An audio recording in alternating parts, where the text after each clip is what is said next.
Hi everyone, I'm Shivani McComla, an FTC team member from Don't Blink 14481, and today I'm here with a very special guest. Welcome back to Beauty and Brains, a podcast from First Girls about First Girls. So, would you like to introduce yourself? Yes, I'm Melissa Edipa, and I am joining you today and very excited to hear that she's actually doing this at such a young age. I'm a huge First supporter. I have kids in First, and I've done mentoring as well. And I've been an engineer for 22 years and then recently went to education, and I'm somewhat retired, although I'm going back for my PhD sometime in the near future. So excited to be on this podcast. Thanks for inviting me. Of course. And my first question will always have to be what got you into engineering? I always wanted to be an engineer. I actually wanted to be biomedical, but at the time, Michigan Tech, where I went, did not have that program. So I initially started out in biological sciences at Grand Valley State University and started there. I was trying to go into pre-med, but funding kind of ran out for me as far as scholarships. And so I went back to NMC, which is in my hometown of Traverse City, did the 2+2 program and finished up at Michigan Tech with a bachelor's in mechanical engineering. So I love engineering, I love medical, and I'd love to blend the two someday.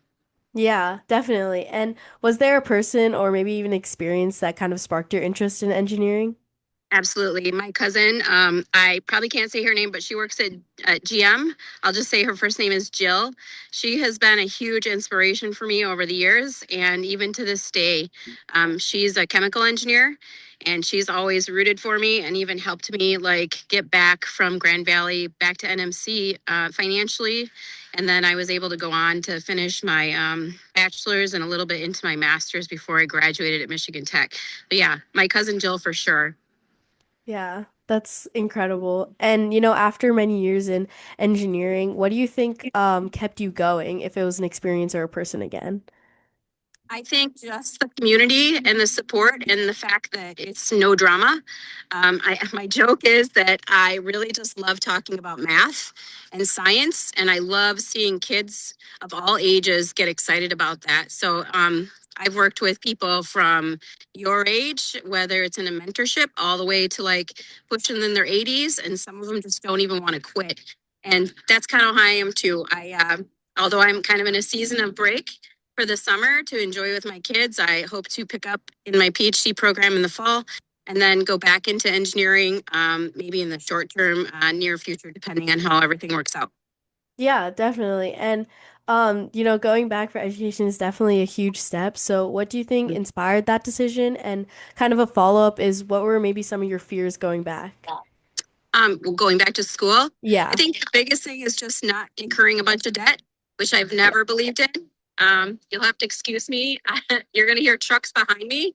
Anyways, yeah, I've always been debt free. That's kind of been my motto. And I believe that if you're smart and you apply yourself, and even if you just work really hard, that you should be able to get somebody to sponsor you or give you, the funds that you need to pursue a better career. And I know FIRST is a big component of that, but I know that there are several people in the fall will be part of the PEO, and that's what we do. We sponsor young women in STEM careers, and we move around a ton of money just to make that happen. Yeah, yeah, that's definitely amazing. So, as a woman in STEM, and working in engineering, what like changes have you seen like over your time in women and being involved in STEM? I think they're more accepted now, but I will say, at least in my experience, a lot of times that's still kind of a predominantly male dominated uh, not sport, a male dominated career. But it's changing. Like when I worked at Caterpillar, there were a lot of women in engineering and they helped. Like, especially when you get married and have a family, there's all sorts of things that come with that. And work-life balance is hard sometimes. But there are women that I know from Caterpillar who are like leading the way in helping women get back to work in engineering and those kind of careers, even after having children. So things have changed quite a bit since the 1930s, from what I hear, anyways. Yeah. And it's really encouraging to see the promotion of women and men, but especially women in engineering. Yeah, definitely, 100%. And kind of with that, do you have any personal experiences or know anybody with experiences that might have discouraged them or you in this field?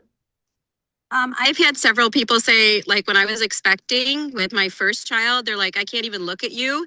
And I thought, you could be fired for that.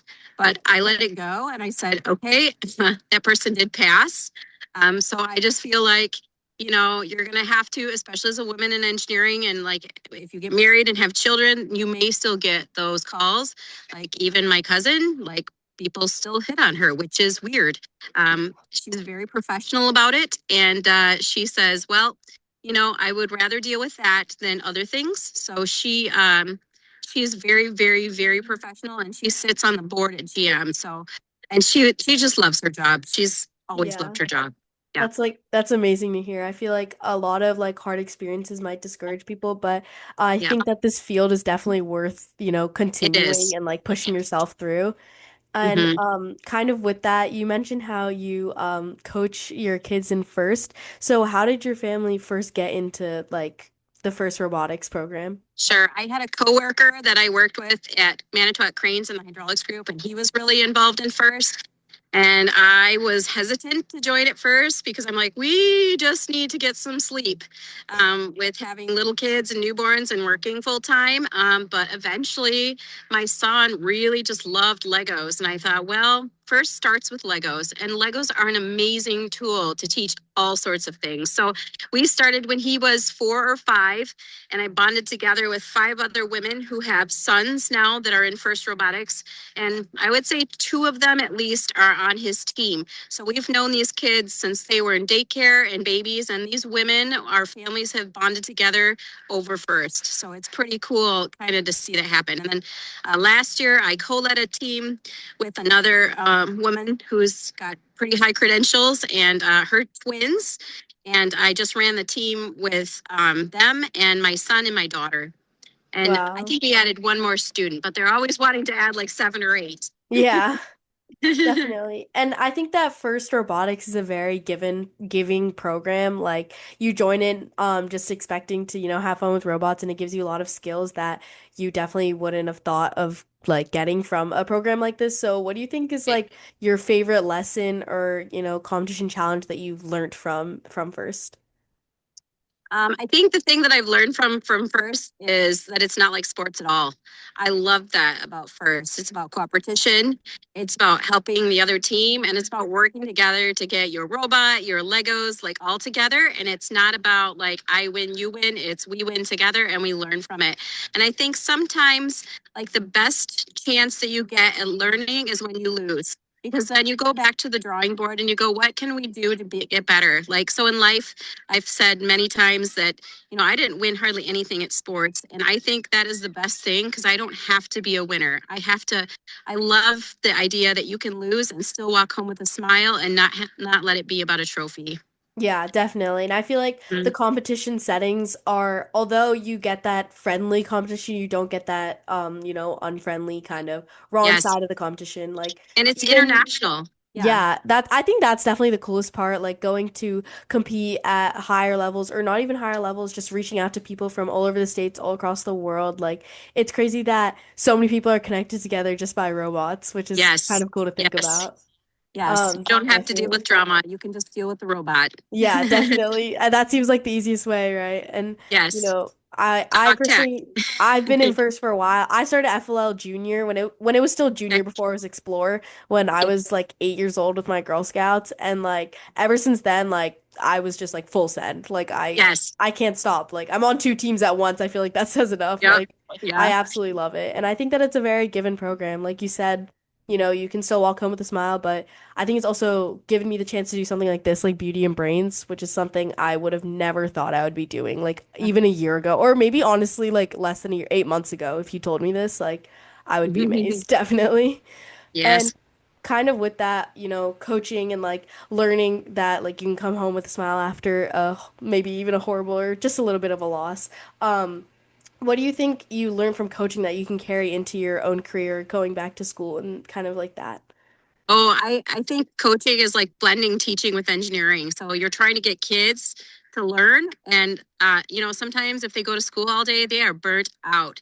So sometimes it was like, okay, we may not make progress on the robot tonight or the presentation, but what I want you to learn from this is how to work together and how it is important that each person learn the part of the robot, not just the person that wants to code, but I always try to rotate it to be fair. So even if you didn't want to code, I'm like, you have to at least try 15 minutes. Even if you sit in the corner and decide you're just going to look at the screen, I want you to just know what it's like to do all parts of the program, including programming the robot, the projects, the team building. And the kids say, we don't need a break. I'm like, you need a break, especially when they're really young. So at the Lakeshore Robotics Center in Manitowoc, they actually have a playground. And believe it or not, even those high school kids will go out there and play. Yeah, definitely. I think my favorite part is like when we have robotics competitions at like elementary schools and like they always have the playground and it's usually open. So like me and my team have a blast on those like we're playing grounders 24/7. Like I think it's a great like team bonding experience. And also sometimes like those breaks are like when you make the best of your memories. Definitely like Correct. with my FTC team during when we were prepping for Worlds, like we were crunching it out like there as long as we could before our coach kicked us out and told us we needed a break. And like Yes. those small breaks where we would just go get food from like the nearest place or Yes. even like try and scour for food through our cabinets, like that was like definitely probably the funnest moments I could think of. And I think again, like first is just a very given program and it's giving me so many experiences with like people that I probably wouldn't have met otherwise, which is great. Mm-hmm.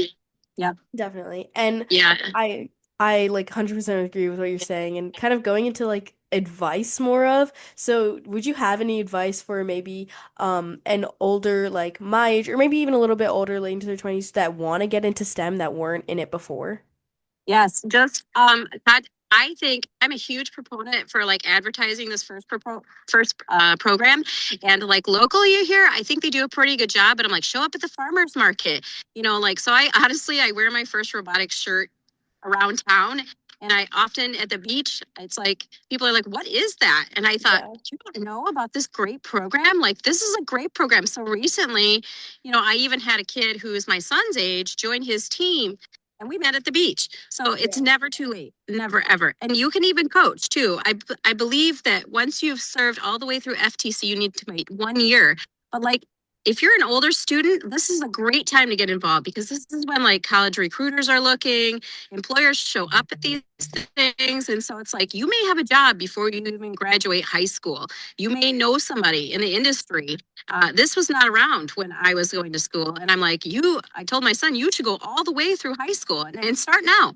So like the gentleman that joined my son's team, like he didn't even know, and they're from Sweden. And it's like, no, if you are really, really interested in getting connected, like we'll get you on the team right now. So I guess I'm a huge advocate locally for that. And it doesn't matter what the age. You can start really Yeah. little, or you can start all the way in high school, or like even now, like I get involved as a mentor, or I'll just show up and I find people of like interest to talk to. And I'm like, what do you need help with? Like, Yeah. seriously, do you need moving the tables or whatnot? And then just be an advocate in the community. Yeah, definitely. I also feel like for my team at least like I'm personally like a walking billboard because like I just wear our shirts like Yes. everywhere because not Yes. only are they comfy but it's just like I feel like Don't Blink is a very eye-catching name and it's like as soon as they see that written Yes. across my chest like they have to ask definitely. Like, what does that And mean?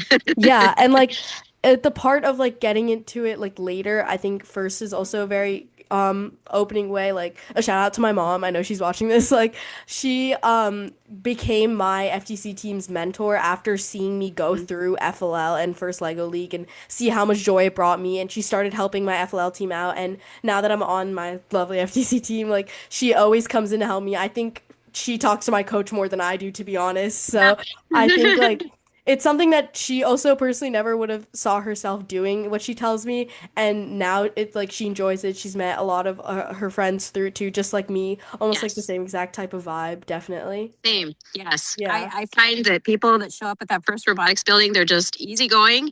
They want to talk about robots. And honestly, they don't mind staying up till like midnight talking about that very topic. So Yeah, it's definitely. it's definitely a very welcoming environment and it can be from any background, as long as you're willing to learn. You don't Yeah. have to be an engineer. You don't have to even like, you know, have gone to college. You just need to show up and say, where can I help? And honestly, you're going to learn that because it's a teaching facility too. Like the president of this local club, he is actually an engineer and he'll teach classes on Saturdays, and those kids just live for that. Yeah, So I think it's wonderful. I wish I would have had that when I was growing up, but I'm so glad that your generation and my kids' generation has it today, and that parents are also getting involved. yeah, definitely. And like I feel like also with going in, like you don't have to have any experience in engineering. And I think with first Lego League, like you can just jump into a project. Like, Yes. Yeah. like a lot of people who I remember Masterpiece, I think it was 2 years ago now, was one of the FLL games and it was all about art. And we had I was in FLL at the time and we some of our experts or our outreaches were with people who aren't really involved in STEM, but they're involved in STEAM, so art, like which they wouldn't Yes. have thought they would be helping out a little kids robotics team with an art major, but it's definitely like you wouldn't expect to be there, but when you're there, you're just enjoying the moment, Yeah. definitely. But there's a lot of engineering in art, like Yeah. even music and tech, stuff like that today. It's like you don't even realize all the IT support and all the stuff for cameras. So yeah, we were there for Masterpiece as well. And it's like at first I'm like, oh, I'm not an art person, but I've learned to appreciate it over the years. And there is a lot of science in art. If you want to be an artist, okay. But there are different types where you can blend engineering and art. So I Yeah. wouldn't discourage somebody from going from that. Just, I of course I'm swayed towards math. Yeah. But I think like that was definitely like the gate opening from switching from the STEM Mhm. perspective to the STEAM, like including Yes. art into it, which I Yes. I Yeah. see First doing a lot more recently. Yes. I mean, they've always been doing it with their beautiful like colored game boards and everything, but Yep. I think like it's definitely a good inclusion for it and it supports their values definitely. Yes. No, I agree. I've really, really come to appreciate art. And I think it can be blended on all areas. I mean, there's a reason why like schools are balanced with that kind of stuff, like art and music and science and STEM and robots now. And it's really good that the schools are moving in that direction. Like at first I thought art was optional. I'm like, no, I think you need to learn about these artists and kind of what goes into art. What's in the artist's mind and why did they paint it like that? Or art can look totally different. It can be steampunk art, which is also very cool. Yeah. So anyways, art is, a way of expressing yourself. And and art can be music too. So it's kind of full circle. Yeah. And yes, First really has highlighted that lately. I would love to see them have a medical aspect as well. Yeah, definitely. Yep. So unfortunately we are running out of time, but I just No want to say problem. thank you so much. Like what you said is definitely going to stick with me. And I agree with like first being opened up to new people and like how we talked about the art perspective and like how you don't need an engineering background or a robotics background to get into first. And it's a very welcoming program, definitely. Yes, it is. I don't even think like the lady who her son has joined, if she doesn't have an engineering background. I'm just like, it's okay. It's okay. Just show up. We will Yeah. teach you as we go. Even Yeah. I don't know all the stuff. Like I Yeah. learn with them. Yeah, definitely. So So thank you again. yes, good luck. And I'm excited about your program. Yeah, of course. So, a little closing for the viewers. Thank you so much for listening to this episode of Beauty and Brains. Watch out for the next episode next Sunday. Thank you.